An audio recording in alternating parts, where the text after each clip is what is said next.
पित्रोदा ने इस्तीफा दे दिया है। ओवरसीज कांग्रेस अध्यक्ष पद से उन्होंने इस्तीफा दे दिया है। विवादित बयान पर बवाल हुआ था और बवाल के बाद कांग्रेस अध्यक्ष को उन्होंने अपना इस्तीफा भेज दिया। कांग्रेस अध्यक्ष मल्लिकार्जुन खड़गे ने तुरंत इस्तीफा स्वीकार कर लिया है। विवादित बयानबाजी के बाद उनका यह इस्तीफा हुआ है।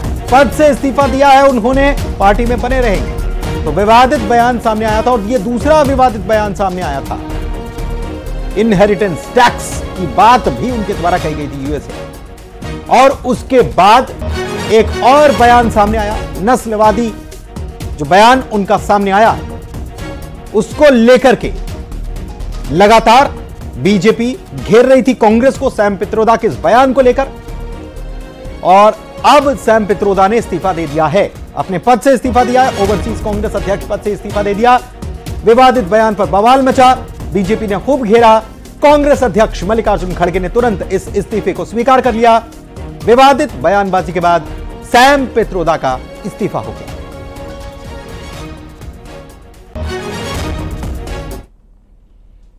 लेकिन इसके पहले क्या हुआ? सैम पित्रोदा ने लोकसभा चुनाव के बीच दो ऐसे बयान दिए जिन पर कांग्रेस को बार बार बैकफुट पर जाना पड़ा।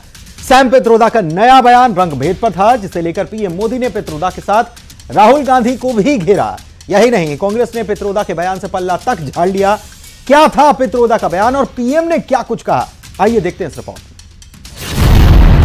By Ram Temple and Ram Navami and Prime Minister going to temple all the time and talking not as a, if somebody is worth 10 billion and he dies, he still don't get 10 billion. Public get nothing.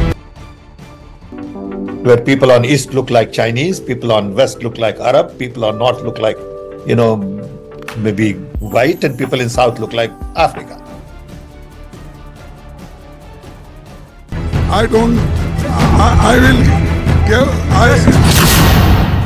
पहले राम मंदिर, फिर विरासत tax के बाद Congress overseas के अध्यक्ष रहे Sam Pitroda के नए बयान ने कांग्रेस की मुश्किलों को बढ़ा दिया।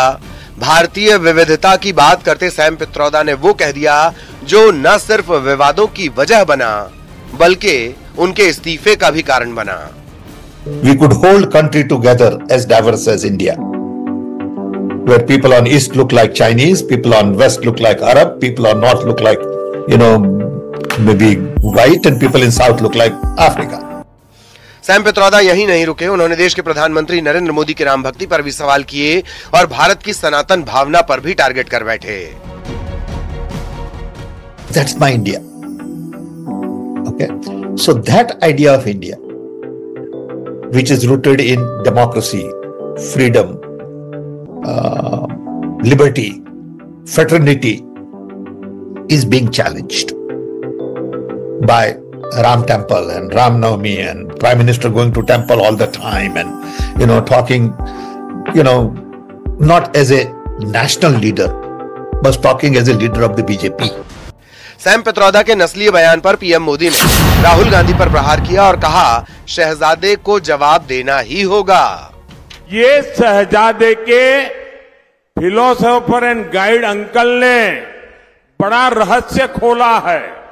उसने कहा है कि जिनका चमड़ी का रंग काला होता है ये सब अफ्रीका के हैं।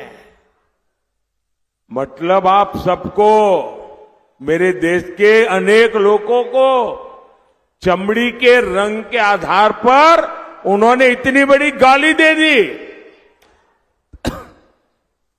तब जाकर के मुझे समझ आया कि चमड़ी का रंग देख करके उन्होंने मान लिया कि द्रौपदी मुर्मू भी अफ्रीकन है।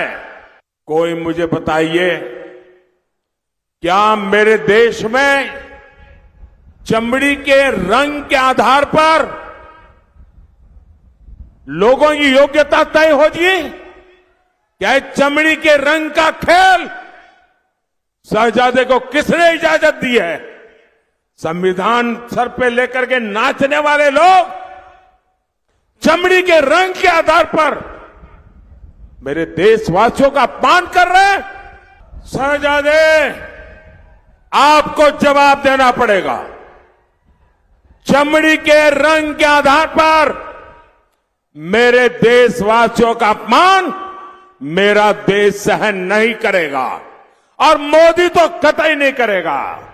सैम पित्रोदा ने जो कुछ कहा उसे बीजेपी ने बड़ा मुद्दा बना लिया, लिहाजा बैकफुट पर खड़ी कांग्रेस को बचाव में उतरना पड़ा। कांग्रेस नेता जयराम रमेश ने कहा कि पार्टी इस बयान के साथ नहीं है। जयराम रमेश ने लिखा, श्री सैम पित्रोदा ने पॉडकास्ट में भारत की विविधता को दिखाने के लिए जो उदाहरण दिए हैं वो दुर्भाग्यपूर्ण और अस्वीकार्य है।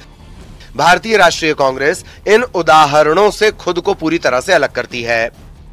विवादों और सैम पित्रोदा का पुराना नाता रहा है। कई बार कांग्रेस उनके बयान से किनारा कर चुकी है, तो खुद सैम पित्रोदा भी अपने बयानों को निजी बयान बताते आए हैं।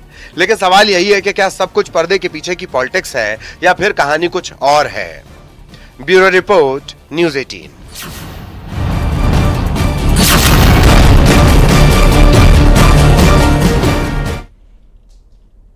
मध्य प्रदेश में तीसरे चरण में 66% मतदान हुआ। वोटिंग का प्रतिशत बढ़ने पर चुनाव आयोग ने राहत की सांस ली, तो दूसरी तरफ कांग्रेस और बीजेपी ने मतदान प्रतिशत को अपनी जीत से जोड़ दिया है।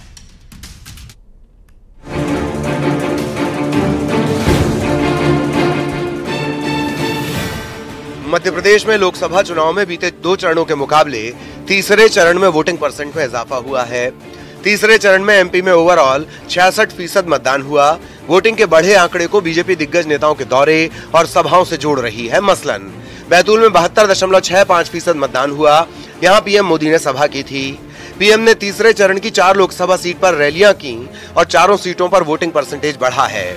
बीजेपी का कहना है कि पीएम मोदी के दौरे से निराश बैठे कांग्रेस के वोटर्स ने भी बीजेपी को वोट दिया। स्वाभाविक तौर पर प्रधानमंत्री मोदी जी की एक अपना करिश्मा और एक अपनी लोकप्रियता है। पहले 2 फेज में कांग्रेस का जो वोटर हतोत्साहित था, जिसने मताधिकार का अपने प्रयोग नहीं किया, प्रधानमंत्री जी के उन क्षेत्रों में दौरे, प्रचार कार्यक्रम, हमारे संगठन तंत्र की वहां पर जिस प्रकार से सक्रियता रही, उसके परिणाम स्वरूप वह वोटर भी कहीं न कहीं भारतीय जनता पार्टी के पक्ष में बाहर आकर के अपने मताधिकार का प्रयोग करने के लिए विवश हुआ। यह दिखाता है कि प्रधानमंत्री जी जनभावना को कैसे समझते हैं और जनता किस स्तर तक उनको चाहती है। मतदान प्रतिशत बढ़ाने में पीएम मोदी फैक्टर तो कारगर रहा ही, इसके अलावा भी जिन सीटों पर केंद्रीय नेताओं के दौरे हुए वहां भी बम्पर वोटिंग हुई है। मसलन केंद्रीय गृह मंत्री अमित शाह ने राजगढ़ और अशोकनगर में चुनाव प्रचार किया। दोनों जगह मतदान प्रतिशत 75.39 और 71.95 रहा। लोकसभा के साथ ही जिस विधानसभा पर शाह की रैली हुई वहां राजगढ़ के खिलचीपुर में 76.77 और अशोकनगर में 73.86% तक वोट पड़े। राजनीति के जानकार इस स्थिति को रूलिंग पार्टी के फेवर में बता रहे हैं। क्योंकि ऐसा माना जाता है कि वोटर टर्नआउट बढ़ता है तो रूलिंग पार्टी को फायदा होता है, ये ट्रेंड कहते हैं। लेकिन अमित शाह के लगातार मध्य प्रदेश में दौरे के दौरान अपने पार्टी लीडर्स को तैयार करना या उनको टाइट करना कहा जा सकता है, या नरेंद्र मोदी के कई कैंपेन इस फेज के पहले हुए, वो तो एक बड़ा कारण है ही। दूसरी तरफ कांग्रेस के स्टार प्रचारकों की रैली और सभाओं का जिक्र करें तो राहुल गांधी और प्रियंका गांधी जहां पहुंचे वहां वोटर टर्नआउट बढ़ने के बजाय घट गया। राहुल गांधी ने भिंड में सभा की, जहां तीसरे चरण में सबसे कम 54.87% वोट पड़े, जबकि मुरैना में 58.22% वोटिंग दर्ज हुई है। यहां प्रियंका गांधी पीएम मोदी के बाद सभा करने पहुंची थीं। अगर भाजपा ऐसा कहती है तो मैं समझता हूं बहुत ही दुर्भाग्य की बात है। वो मोदी जी को बहुत कम आंक रहे हैं। अगर मोदी जी के उतरने के बाद भी अगर ओवरऑल अगर आप देखें तो जो परसेंटेज है वो कोई बहुत ज़्यादा बड़ा नहीं है। पिछले दूसरे चरण और प्रथम चरण के मुकाबले ज़रूर बढ़ा है, पर अगर आप विधानसभा के हिसाब से देखें तो 8 से 10% तक जो है वो कहीं कहीं 12-12 और 13-13% तक जो है वो गिरा है। तो मैं समझता हूँ कि ये भारतीय जनता पार्टी क्योंकि महिमा मंडित मोदी जी को करती है, उनके पास दूसरा तो कुछ बचा नहीं है, तो इसीलिए वो इस तरह की बातें कर रहे हैं। कांग्रेस बीजेपी भले ही अपने अपने बेहतर प्रदर्शन के दावे कर रहे हों, लेकिन लोकतंत्र के महापर्व में मतदाताओं की बढ़ती भागीदारी अच्छा सूचक है। चुनाव आयोग और प्रशासन इसे लेकर खुश भी है। रमाकांत दुबे, न्यूज़ 18, मध्य प्रदेश, छत्तीसगढ़। छत्तीसगढ़ में तीसरे